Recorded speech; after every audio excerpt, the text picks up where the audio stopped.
May 22nd, 2024 is the final official release date of Wuthering Waves, unless there are any form of delays, which I don't think there will be. And if you couple in the fact that Wuthering Waves currently has 16 million people who are currently waiting for this game, i.e. 16 million people have pre-registered for this game, it's looking like it's going to be a great time to be a gacha fan.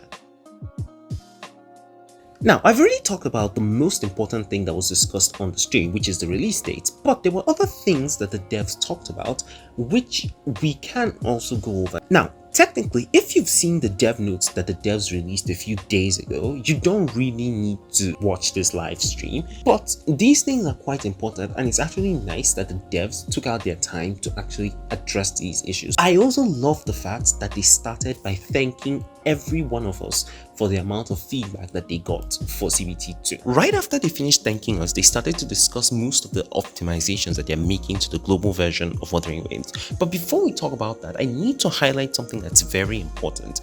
Wuthering Waves is going to be releasing on PC, Android, and iOS. We don't have any official confirmation for the console release yet. So console players, you guys might have to wait just a little bit longer. But there might be hope for you guys, because Wuthering Waves has actually officially confirmed that they are implementing gamepad or controller support into the game, and we've already seen the UI here, so definitely they are working on a console release. It will just take a little bit more time. Don't fret, you will get a console release eventually. With that being said, let's talk about the most annoying thing, the most major problem that CBT2 had, which is the echoes. Now, the echoes in themselves were never bad. I've already talked about them in my previous video. If you haven't watched that, go ahead and check that out.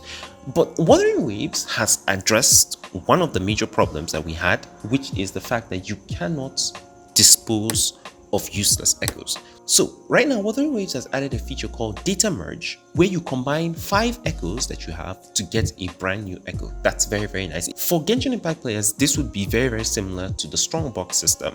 Now, the only problem that I have here is that unlike the strongbox system in Genshin Impact, what we have here is a system where we get a random echo. We don't have the ability to choose the kind of echo sets that we're going to get. Now, technically, Wuthering Waves does not work in the same way that Genshin Impact works. Wuthering Waves ecosystem as a CBT2 has different echoes that all have the same kind of set bonus. So technically, how I think this is going to work is if you put in different echoes from the same sets, then you will get a random echo from that set. So it may not be the kind of echo you're looking for specifically, but it will definitely be an echo from the set.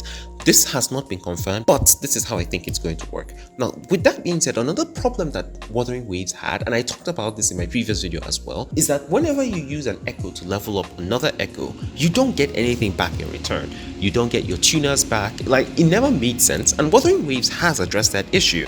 Anytime you upgrade another echo with another echo, an echo that has already been tuned, you will get a portion of your echoes back, which makes a lot of sense. That makes perfect sense. One other problem that the ecosystem had was the Tacet Fields. Now, the Tacet Fields were fine. Like, if you go out into the open world and you've gotten every single echo that you need, you don't need to go out into the open world to farm every echo again. All you just need to do is go to the Tacet Field, fight with some enemies, and you'll get echoes. But the problem that the Tacet Field had was that for the amount of wave plates that you use, stamina basically, you don't get enough echoes, and it never made sense. So the devs have confirmed that we are going to actually get a little bit more echoes. Now, the shiny echoes or the phantom echoes were also talked about, and I personally don't like the conclusion that we got on this. We've gotten a system where if you find one shiny echo, even if its substats are bad, you can now equip a skin to all of your echoes of the same type. So basically, I don't know, it makes me feel like it's no longer worth chasing a phantom echo, because if you get it once, you don't need to worry. All of your echoes of the same type will have the skin. or basically you can equip the skin to all of them. So if you have a god tier echo, you can now equip a skin to it. I see the advantage, but I also see the disadvantage, because technically the collectors just don't have a reason to continue going out to look for them. I don't know, maybe that's just a me thing. Now, these are just the major highlights of what they talked about on the echoes, and there's still a lot of things that they haven't talked about. For example, one of the problems that echoes had was the fact that the amount of experience you needed to level them up to the highest level was abysmally very high, and a lot of people don't like that. They never talked about this, and there are a bunch of other issues that they haven't talked about, but they did say that they are working on them. So we're just looking forward to seeing what exactly the devs are going to do. Now, with that being said, the next thing that they talked about, which is pretty important, are the story quests. Now, one problem that CBT2 had is the fact that a lot of people complained that the beginning of CBT2, the story, was quite boring. It does get interesting closer to the end, but a lot of people never liked the intro. So Wuthering Waves has confirmed that they are working on that and they're planning to improve that.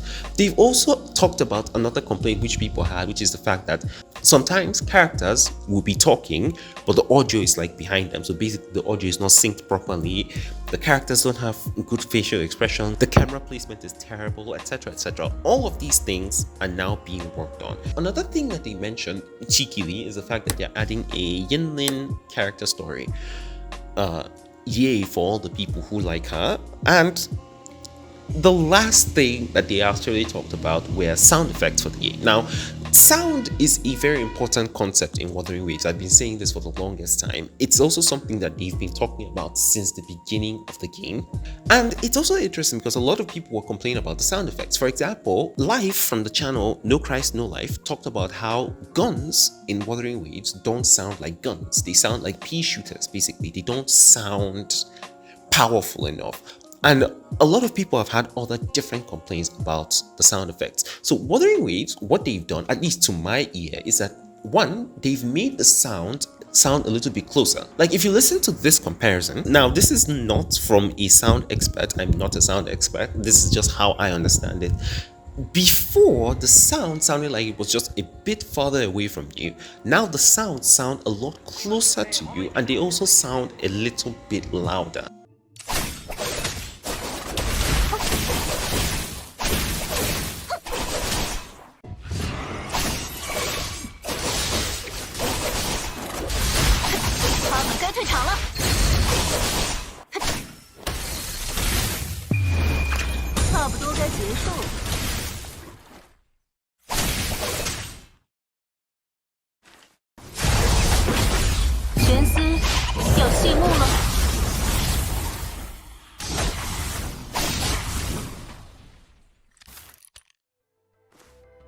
We also have some sound effects for story quests and all of that, which I believe is going to improve the experience. Now, all of these things are in theory, and it remains to be seen whether they will actually improve the experience that we'll have in Wuthering Waves. But with all that said, this is basically everything that they talked about in the dev stream, and then they now announced the release date. Now, they talked about pre-registration rewards, and I'm still a little bit on the fence about pre-registration rewards. Now, the pre-registration rewards we get are at 30 million pre-registrations, we will get 20 novice banner or standard banner polls, which is fine, but I don't know why. Personally, I feel that at 16 million pre-registrations, getting one poll, which is just 200 astrites, doesn't make sense. That's just a me thing. A lot of people seem to be very happy with the reward, so I've personally just backpedaled on that, and I'm just going to leave it be. Now, if you haven't pre-registered for Wuthering Waves, make sure to click the link down in the description. And with all that said, thank you guys so much for watching, and I'll catch you guys in the next video.